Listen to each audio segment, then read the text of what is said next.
Selamat datang di channel Sejarah TV. Sebelum memulai podcast, mari dukung channel ini dengan cara subscribe, like, dan share video ini. Tema podcast pada hari ini saya akan membahas mengenai lengser ke Prabon, jatuhnya Soeharto setelah 32 tahun berkuasa. Bismillahirrahmanirrahim. Sebagai Presiden terpilih berdasarkan ketetapan MPR RI nomor 4/MPR/1998 tentang pengangkatan Presiden Republik Indonesia, maka berdasarkan pasal 9 Undang-Undang Dasar, kita tidak akan mengalami lagi pertumbuhan ekonomi seperti yang kita nikmati lebih dari seperempat abad terakhir ini. Sebaliknya, walaupun program keluarga berencana, sebagai bangsa kita harus hidup hemat. Secara perorangan, secara kelompok, bisa saja ada di antara kita yang hidup secara berlebihan. Tetapi sebagai bangsa, hidup berlebihan tidak mungkin dapat kita pikul. Dalam keadaan kehidupan yang serba berat ini, terima kasih. Wassalamualaikum warahmatullahi wabarakatuh.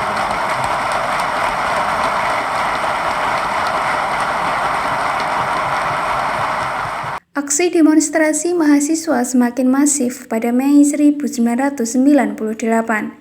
Pendemo menuntut adanya reformasi sistem pemerintahan Indonesia yang dianggap penuh korupsi, kolusi, dan nepotisme selama 32 tahun rezim Orde Baru di bawah Presiden Soeharto. Setidaknya ada 6 tuntutan yang digaungkan mahasiswa dan kelompok pro-demokrasi. Tuntutan mereka antara lain mengadili Soeharto dan para kroninya, mengamandemen Undang-Undang Dasar 1945, memperluas otonomi, dan menghapus dui fungsi Angkatan Bersenjata Republik Indonesia atau ABRI. Tuntutan lainnya adalah menghapus praktik KKN dan menegakkan supremasi hukum. Di tengah gejolak demonstrasi yang meluas, Soeharto malah meninggalkan tanah air. Ia menghadiri konferensi tingkat tinggi G15 pada 11-15 Mei 1998 di Mesir. Ia terbang menggunakan pesawat MD-11 Garuda Indonesia dari Bandara Halim Perdana Kusuma, Jakarta, Sabtu 9 Mei 1998. Selasa 12 Mei 1998, Soeharto beserta kepala negara tiba di Sharm el-Sheikh yang terletak 800 km arah tenggara dari Kairo. Di tempat itu dilanjutkan kembali KTT hari kedua. Ada 2 agenda yang dibahas, yaitu cara mencegah dampak sosial dari krisis di Asia agar kekacauan bisa dihindari, dan membuat rekomendasi yang akan disampaikan pada penutupan KTT G15. Pada hari yang sama di tanah air kondisi politik memanas dan kian tak menentu. Pasalnya 4 mahasiswa Universitas Trisakti Jakarta tewas tertembak peluru tajam aparat keamanan saat melakukan demonstrasi menuntut Soeharto mundur. Mereka adalah Elang Mulia Lesmana, Heri Hertanto, Hafidin Royan, dan Hendriawan Sie. Kematian keempat mahasiswa ini memicu kemarahan masyarakat. Pecah kerusuhan keesokan harinya pada 13-15 Mei 1998. Masyarakat yang marah menghancurkan dan menjarah pusat pertokoan di wilayah Jakarta, Tangerang, dan Bekasi. Kerusuhan massa berujung sentimen pada kelompok warga keturunan Tionghoa yang kian merebak. Selain di Jakarta, kerusuhan melanda Surakarta, Surabaya, Medan, Padang, Palembang, hingga Makassar. Di sisi lain, aksi demonstrasi mahasiswa kian besar yang mengancam posisi Soeharto.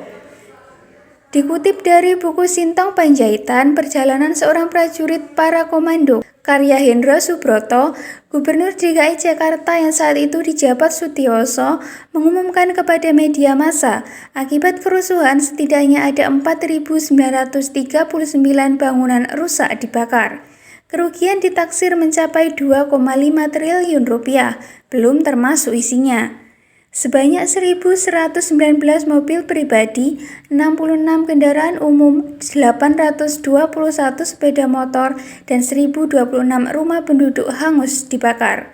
Pusat Penerangan ABRI, sekarang TNI, mengumumkan korban jiwa mencapai 500 orang, sedangkan Pemda Tangerang mencatat lebih dari 100 jenazah hangus terbakar di salah satu kompleks pertokoan di Ciledug dan Karawaci. Situasi ekonomi nasional memburuk. Nilai tukar rupiah terhadap dolar Amerika Serikat melorot jauh. 1 dolar Amerika mencapai Rp17.000 dan inflasi melonjak sampai 70%. Di situasi genting itu, Soeharto masih berada di Mesir. Soeharto yang dijuluki media asing sebagai The Smiling General terpaksa mempersingkat kunjungan kerjanya di Mesir, yang sesuai jadwal seharusnya sampai 15 Mei 1998. Padahal Hosni Mubarak semula akan menerima presiden kedua RI itu di Istana Al-Ittihadiyah. Selasa 19 Mei 1998, Soeharto mengundang sejumlah tokoh Islam, namun para tokoh agama ini pun menyampaikan bahwa rakyat Indonesia tetap menginginkan Soeharto mundur dari jabatannya sebagai presiden. Tapi Soeharto bersikukuh bisa mengatasi keadaan. Ia menyatakan akan mengubah Kabinet Pembangunan 7 menjadi Kabinet Reformasi dan akan membentuk Komite Reformasi.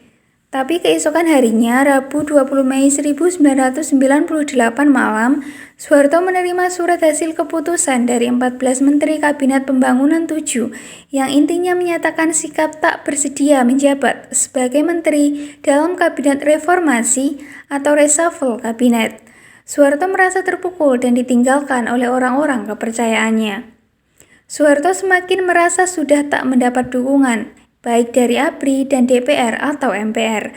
Apalagi dalam suasana kritis, orang-orang dekat Soeharto sudah menyingkir. Begitu juga Pangkostrat Legend TNI Prabowo Subianto tak berupaya dengan keras tampil ke depan membantu mertuanya.